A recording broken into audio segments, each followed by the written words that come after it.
खुदावंद बाप, हम तेरे कलाम के लिए, जो खुदावंद हमारे कदमों के लिए चिराग और हमारी राह के लिए रोशनी है और जो अंधेरी जगहों में चमकता है, तेरा शुक्र अदा करते हैं। ये मिन्नत और दुआ करते हैं, अपने कलाम के वसीले से हमारी आबियारी कर, हमारी रहनुमाई कर, हमारे साथ बात कर।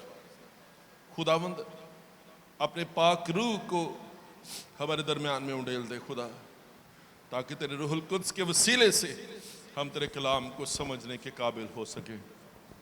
खुदावंद यीशु मसीह के नाम से हम ये मांगते हैं, आमीन आमीन। जो दानियल की किताब है, ये असीरी के दौरान में लिखी गई किताब है, गुलामी के दरमियान में लिखी गई किताब है। बनी इस्राइल का हाल, उनके ईमान का हाल गुलामी में कैसा था, असीरी में कैसा था, ये किताब जो है खुसूसी तौर पर इस बात पर रोशनी डालती है।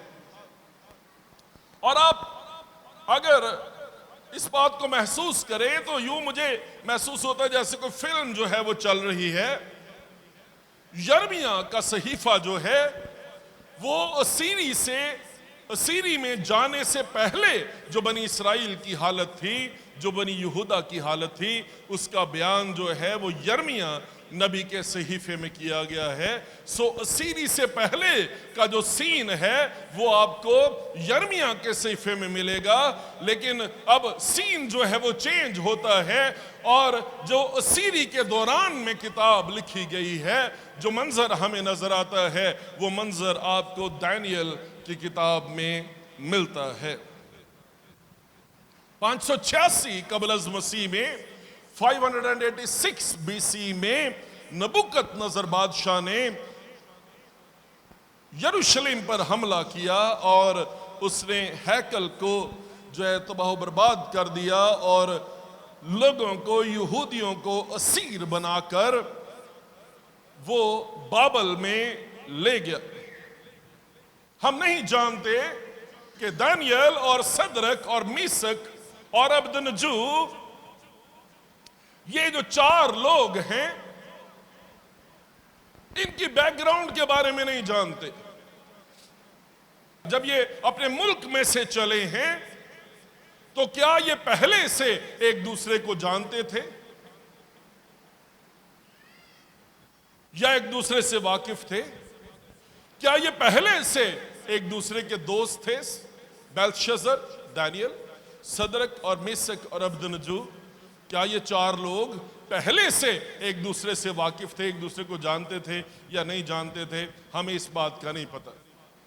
लेकिन जो एक ही तरह के हालात हैं, जो एक ही तरह की मुश्किलात हैं, जो एक ही तरह की परेशानियां इन लोगों को आई हैं, इन परेशानियों ने, इस कॉन्टेक्स्ट ने, इस सियाको सबाक ने, इन हालतों ने इन लोगों को इकट्ठा कर दिया है, यकजा कर दिया है। एक प्लेटफॉर्म पर जो है ये हालात इन लोगों को ले आए हैं। जो तूफान ये लोग बाहमी तौर पर जो है वो फेस कर रहे हैं, इकट्ठे फेस कर रहे हैं, बहसीयत कौम ये फेस कर रहे हैं, उन तूफानों की वजह से, उन हालात की वजह से सदरक और मीसक और अबदनजू और दानियल ये लोग जो हैं ये इकट्ठे हो गए हैं। इनके आपस में एसोसिएशन बन गई है, इनके आपस में रफाकत बन गई है।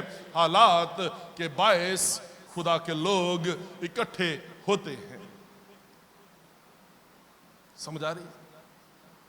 जिस हालत में आप हैं, जो खतरात और चैलेंजेस हमें दरपेश हैं, हो सकता है कि आप फर्क शहरों से हो सकता है कि कोई कराची से है और कोई फैसलाबाद से है, कोई ओकाड़ा से है तो कोई जड़ावाले से है, कोई खानोवाना में है और कोई किसी और जगह पर, कोई पेशावर में और कोई रावलपिंडी में बसा हुआ है। लेकिन जो कॉमन कॉज है, जो हमारे हालात हैं और जो टारगेट है, जो चैलेंज जो हमारे सामने है, वो चैलेंज मुश्तरका है, वो चैलेंज सबको एक जैसा ही दरपेश है और इन चैलेंजेस ने इन लोगों को इकट्ठा कर दिया है। मैं आपसे एक बात पूछना चाहता हूं, इन हालात में आप ये सोचें कि मैं पादरी विकास के चर्च का मेंबर नहीं हूं, मैं पादरी विकास को पसंद नहीं करता, कोई बात नहीं। मैं इनके चर्च का मेंबर नहीं हूं, कोई बात नहीं, है ना। मुझे पादरी विकास की जो पर्सनैलिटी है वो पसंद नहीं, कोई बात नहीं। मुझे पादरी विकास की जो तालीम है, जो बातचीत है, जो एडमिनिस्ट्रेशन है, मुझे वो पसंद नहीं। इससे भी कोई फर्क नहीं पड़ता। जिस बात से फर्क पड़ता है वो ये है कि क्या आपके हालात और पादरी विकास के हालात एक जैसे हैं? क्या आपकी कलीसिया और पादरी विकास की कलीसिया के हालात एक जैसे हैं? क्या आप एक ही तरह के चैलेंजेस का सामना कर रहे हैं? और जब आप एक ही तरह के चैलेंजेस का सामना कर रहे हैं तो क्या वो स्टॉर्म्स, क्या वो तूफान आपको इकट्ठा कर सकते हैं या आपको ये तूफान भी इकट्ठा नहीं कर सकते? दानियल और सदरक और मेशक और अबदनजो, ये चारों लोग एक ही तरह के हालात में घिरे हैं और इन चारों लोगों को एक ही मैसेज मिला है और उस मैसेज का बयान जो है वो आपको दानियल की किताब और उसके पहले बाब में नजर आएगा।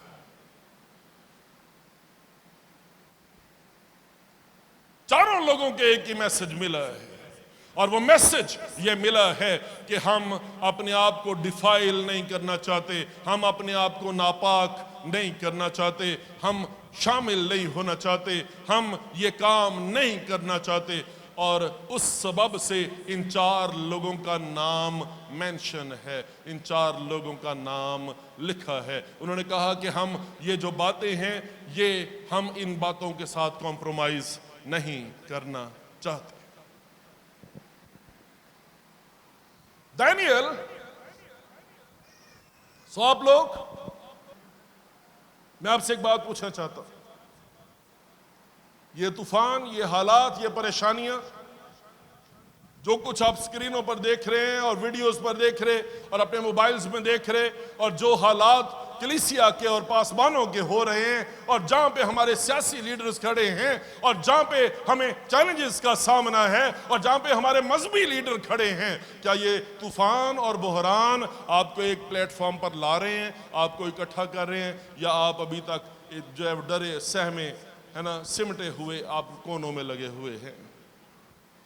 अजीब बात यह है कि ये किताब जो है ये एक शख्स के नाम के साथ मंसूब कर दी गई है ना। ये एक शख्स के नाम के साथ मंसूब कर दी गई है और इस शख्स का नाम दानियल है। दानियल, और ये बड़ा खूबसूरत नाम है और ये नाम जो है ये अपनी गवाही की वजह से ये नाम अमर हो गया है।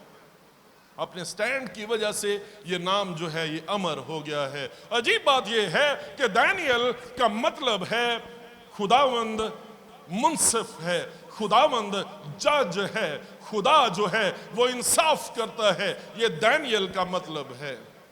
और मैं समझता हूं मुल्क पाकिस्तान के लिए ये किताब जो है सबसे अप्रोप्रिएट है, सबसे ज्यादा मौजू है इन हालात में जब आपको हर तरफ जो है वो नजर आता है कि इंसाफ कैसे बिकता है। और ऐसे हालात में जब हर तरफ जो है जंगल का कानून और नाइंसाफी नजर आए, दानियल की किताब जो है आपके हालात के साथ सबसे ज्यादा मुताबिकत रखती है, सबसे ज्यादा अप्रोप्रिएट है, इसलिए कि दानियल की सूरत में हमें एक ऐसा खुदा नजर आता है जो जज है और वो रास्तबाजी से, वो रास्ती से कौमों का इंसाफ करता है और वो अपने लोगों के साथ है। दुनिया में उनके साथ कितनी ही नाइंसाफी हो जाए तो अभी खुदा मौजूद है जो देखता है और जो इंसाफ करता है। जरा गौर करें कि ये लड़ाई जो है ये यहां पे आदमियों से हटके स्पिरिट्स के दौरान में है। आदमियों से ये लड़ाई हट गई है और ये लड़ाई जो है ये ऊपर है कहीं, और ये लड़ाई जो है ये स्पिरिचुअल वॉरफेयर है। और अगर आप इसे जो जस्मानी नजरों से समझने की कोशिश करें तो आप इसमें नाकाम हो जाएंगे, क्योंकि लड़ाई और जंग जो है वो जस्मानी है ही नहीं है। ये तो खुदाओं की आपस में लड़ाई है, ये तो खुदाओं की आपस में बातचीत है, ये तो खुदाओं की आपस में चपकलिश आपको नजर आती है। दूसरी आयत खुदावंद के कलाम में से पढ़ें, आपको समझ आएगी जो बात मैं कर रहा हूं, मैं ये क्यों कर रहा हूं। और खुदावंद ने शाह यहूदा यहोयाकीम को और खुदा के घर के बाज ज़रूफ को उसके हवाले कर दिया, और वो उनको सिनार की सरजमीन में, है ना, और खुदावन ने शाह यहूदा यहोयाकीम को और खुदा के घर के बाज ज़रूफ को, दो दफा खुदा का लफ्ज इस्तेमाल हुआ है। खुदावन ने, ठीक है, खुदावन ने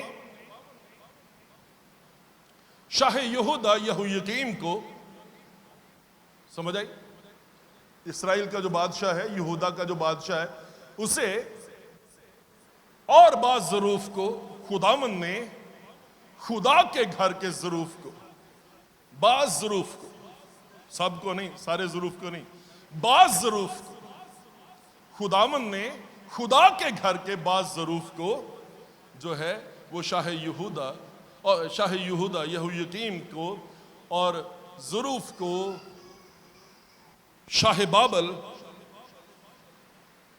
के स्पुर्द कर दिया। और आगे लिखा है, वो उनको सिनार की सरजमीन में अपने खुदाओं के घर में ले गया। ठीक है, ये जो है बुत खाना, बुत किसका बना है?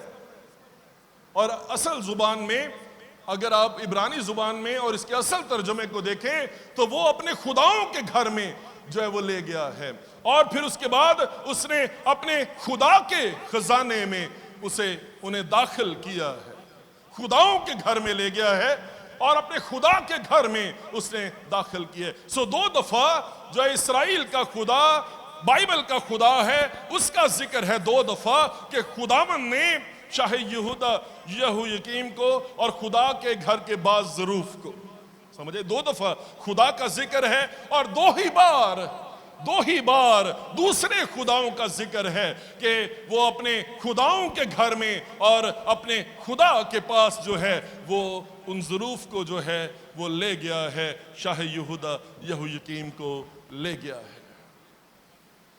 जो नजर नहीं आ रहा, जो नजर नहीं आ रहा वो असल में इन कंट्रोल है, और जो नजर आ रहा और कंट्रोल कर रहा है, जिसने तबाही और बर्बादी की है, जिसने जला दिया है और मार दिया है और हलाक कर दिया है, और जो समझता है कि लोगों की जिंदगियां, उनकी सांसें मेरे कंट्रोल में हैं, वो इन कमांड नहीं है, वो इन कंट्रोल नहीं है। ये आयत आपको बयान करती है कि एक खुदा है जो कादर मुतलिक है, जो दिखाई नहीं देता लेकिन वो नजर आ रहा है, और अगर उसने इजाजत दी है कि ज़रूफ को ले जाए और शाह यहूदा यहोयाकीम को ले जाए, तो ये खुदा की कादर मुतलिक होने की जो है सबसे बड़ी बात है। आमीन, आमीन। और फिर वो साबित करता है कि खुदा असल में कौन है, इन कमांड और इन कंट्रोल कौन है। और आप ये सोचेंगे कि इन खुदाओं की रेस में जो गेहूं हैं, है ना, वो पिस रहे हैं, जो छोटे हैं वो मर रहे हैं। मेरी बात सुने ध्यान से, इन खुदाओं की जो दौड़ है उसमें जो जो जो जो उसके नाम लेवा हैं, जो जो उसकी इबादत करते हैं, जो अपने बुत खाने की इबादत करते हैं, अपने बुतों की इबादत करते हैं, उनका हाल भी जो दानियल की किताब में लिखा हुआ है, और जो अपने खुदा की इबादत करते हैं उनका हाल भी दानियल की किताब में आपको जो है वो लिखा हुआ नजर आ जाएगा। आप कौन सी साइड पर हैं, आप किस तरफ खड़े हैं, इस बात से फर्क पड़ेगा। यहां पे जो बाइबल का खुदा है, जो उस पर ईमान रखने वाले लोग हैं, वो अपने ईमान पर और अपने इकरार पर खड़े रहे हैं, चाहे कोई भी कीमत चुकानी पड़े। और जो अपने ईमान पर और अपने इकरार पर खड़े हैं वो 10 दर्जे बेहतर पाए गए हैं, और वो आग की भट्टियों में से सलामत निकल आए हैं। जो अपने ईमान पर और अपने इकरार पर खड़े हैं वो शेरों की मांद में से सलामत निकल आए हैं। उन्हें खुदा ने हर मौके पर, हर लहजा सरफराजी दी है, वो उनके साथ खड़ा है। आपका हाल क्या है? आपका हाल क्या है? आपका हाल क्या है? आप ये देखते हैं तेरे आसपास 1000 गिर रहे हैं और तेरे दाहिने हाथ की तरफ 10,000 जो बड़े बड़े अपने आप में 30 मार्खा और सरपंच समझते हैं और जो अपने आप को लीडर समझते हैं, वो आपके दाहिने और बाएं गिर रहे हैं। और है ना, और ऐसे हालात में जो इस दुनिया की स्पिरिट है वो उन्हें तबाह बर्बाद करती जा रही और उनके ईमान का कोई हाल नहीं है। आप क्या महसूस करते हैं ऐसे हालात में? आप शिकस्ता हैं, आप दिल बर्दाश्ता हैं, आप सरासीमा हैं, आप डरे हुए हैं, आप सहमे हुए हैं। आप सोचते हैं कि इसके साथ ऐसा हो गया, मेरे साथ भी ऐसा हो सकता है। यही डर है सिर्फ, और कोई डर नहीं है।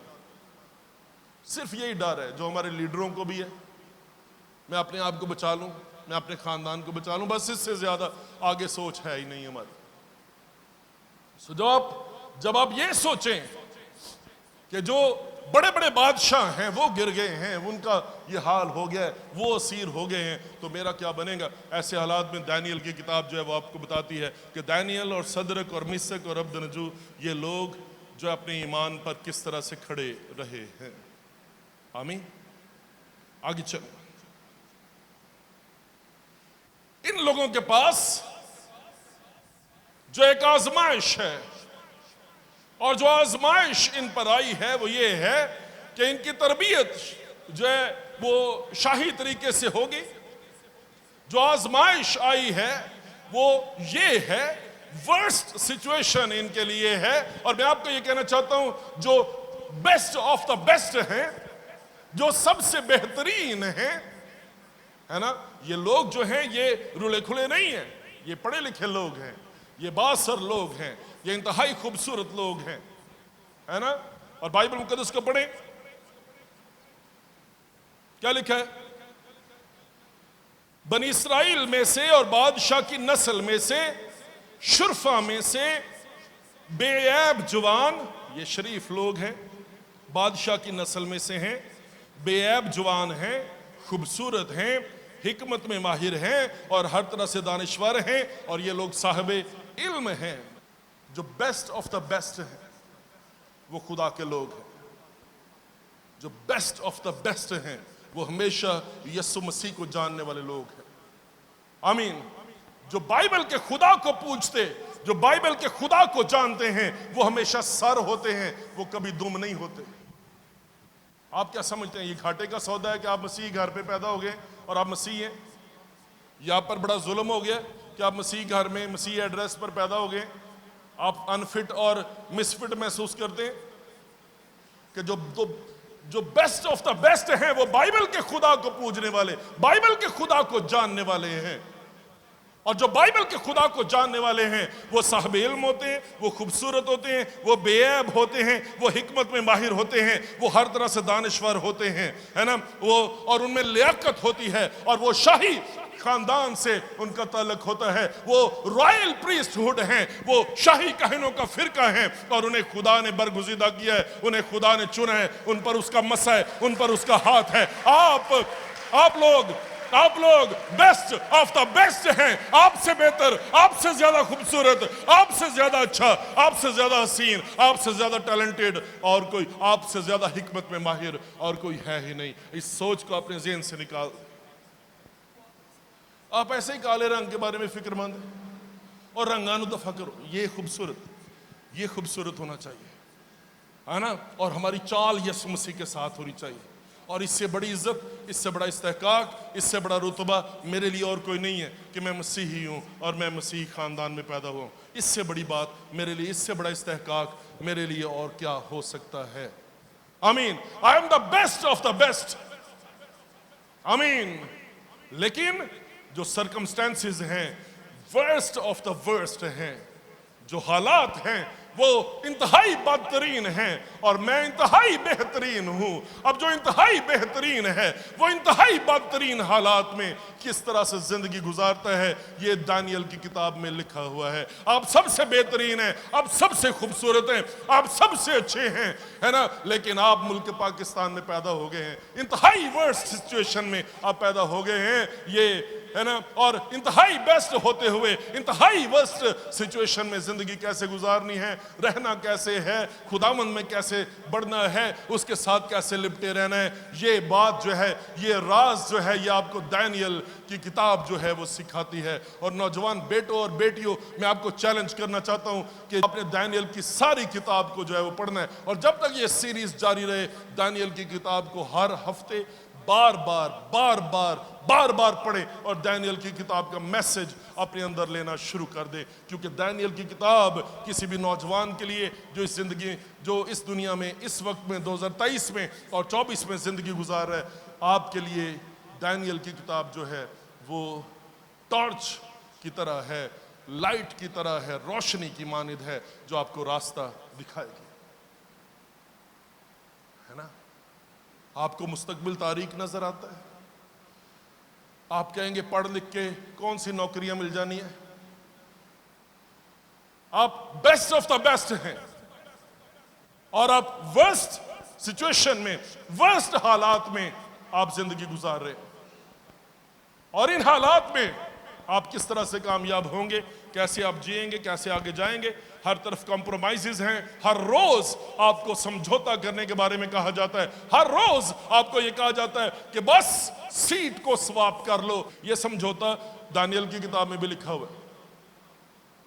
उनको शाही खुराक पेश की गई, मुझे नहीं मालूम कि शाही खुराक में क्या है, लेकिन ये शाही खुराक जो है, इन लोगों ने फैसला किया कि हम साग पात खाएंगे, हम सादा रोटी खाएंगे, हम ये शाही खुराक जो है ये नहीं खाएंगे। हो सकता है कि ये गला घूंटे हुए जानवर हों जिनका खून ही उनमें होता है और जो प्रॉपरली ज़िबा नहीं किए गए, है ना, जिनका खून जो है, अब आप पूछें पर सब हलाल करना, हलाल नहीं मैं करने की बात कर रहा, मैं ज़िबा करने की बात कर रहा। जो ज़िबा किए गए, हलाल तो खुदा ने कहा। सो हम ज़िबा करते हैं, और जो ज़िबा हम करते हैं उसका खून जो है वो गिरा देते हैं, उसका खून जो है वो निकाल देते हैं, उसे ड्रेन कर देते हैं, उसका ब्लड जो है, तो वो चीज़ जो है वो ठीक हो जाती है। हमें समझ आ रही कि नहीं आ रही? अब हो सकता है कि जो खाना इनको दिया जा रहा है वो जो है वो उसका खून ड्रेन नहीं किया गया, उसका खून जो है वो निकाला नहीं गया, और ये हो सकता है गला घुंटे हुए जानवरों का गोश्त जो है वो इनको दिया जा रहा है। बहरहाल कोई कंप्रोमाइज था, और जो कंप्रोमाइज था वो इन्होंने नहीं किया, और इन्होंने कहा कि हम शाही खाना नहीं खाना चाहते। असी तो बिरयानी दी एक प्लेट दे पिछे वेक जाने, क्या ख्याल? कंप्रोमाइज इन्होंने नहीं किया। इनके लिए जो सबसे बड़ी आजमाइश थी उसका जिक्र जो है वो यहां पे लिखा है खाने पीने के लिहाज से, और इन्होंने बादशाह के सामने खड़े होकर, इन्होंने शाही महल में होते हुए इन्होंने इनका, अब तो कहना मेरे तो प्रेशर ही बहुत सी पास साहब, मैं उसे दस ही नहीं सकिया, मैं गवाही नहीं दे सकी।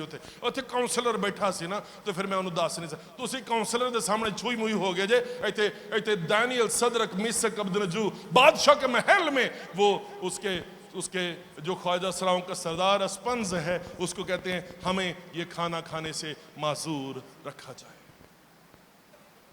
सो इंसेंटिव्स हैं, और ये इंसेंटिव्स जो हैं ये आपको मजबूर कर रहे हैं। ये स्वाप करना जो है आपको मजबूर करता है, हर रोज आपको टेम्प्ट करता है ना। यीशु मसीह ने कहा कि वो रास्ता कुशादा है और वो दरवाजा जो है वो बड़ा है, लेकिन वो हलाकत की तरफ जाता है और उस पर जाने वाले बहुत से हैं। लेकिन वो रास्ता सुकड़ा है और वो दरवाजा तंग है और उस पर जाने वाले थोड़े से हैं। जो बेस्ट ऑफ द बेस्ट होंगे वही जो है सुकड़े हुए रास्ते पर और तंग दरवाजे में से दाखिल होंगे। और मुझे फख्र होना चाहिए और आपको फख्र होना चाहिए कि आप उस रास्ते पर, जो सुकड़ा हुआ रास्ता है लेकिन वो जिंदगी की तरफ जाता है, और वो दरवाजा जो तंग है आप उस तरफ जा रहे हैं। ये जो तंग दरवाजा है ये हर रोज आपके लिए है कि आपको चूड़ा कहा जाता है। ये जो सुकड़ा हुआ रास्ता है ये हर रोज आपको स्क्वीज किया जाता है, हर रोज आपको निचोड़ा जाता है। ये जो तंग दरवाजा है ये आपको हर रोज भंगी कहता है। ये जो तंग दरवाजा है ये हर रोज आपको मुसल्ली कहता है। ये जो तंग दरवाजा है ये हर रोज आपको मुशरक कहता है और शिरक करने वाला ठहराता है ना। ये जो तंग दरवाजा है ये हर रोज है ना आपको टॉर्मेंट करता है। आपको टॉर्मेंट करता है। और ये जो रास्ता सुकड़ा है, इस पर चलने वाले थोड़े से लोग हैं, और इन लाखों की तादाद में जो वहां पर थे, या सैकड़ों जो जो शाही खानदान से और इधर उधर से आए थे, है ना, सैकड़ों होंगे, उनमें से सिर्फ 4 लोग हैं जो दानियल और सदरक और मिशक और अबदनजू हैं। सिर्फ 4 लोग हैं जिन्होंने ये कहा है कि हम ये खुराक नहीं खाएंगे, और खुदा ने फिर उन्हें हिकमत और खिरदमंदी और हर तरह के इल्म में खुदावंद ने उनको महारत बख्शी। जब वो गवाही पर कायम रहे हैं, वो रास्ता जो जिंदगी का रास्ता है, वो रास्ता सुकड़ा है, और उसी रास्ते पर बढ़ते चले जाने की जरूरत है। आमीन। दानियल की किताब हर तरह के हालात में, हर तरह के मौसमों में उस ला तब्दील खुदा की वफादारी को बयान करती है, उसका इजहार करती है, और खुदा के लोग जो हैं उस पर चलते हुए बढ़ते हुए चले जा रहे हैं, और खुदावंद में जिंदगी पा रहे हैं। खुदावंद आप सबको बरकत दे।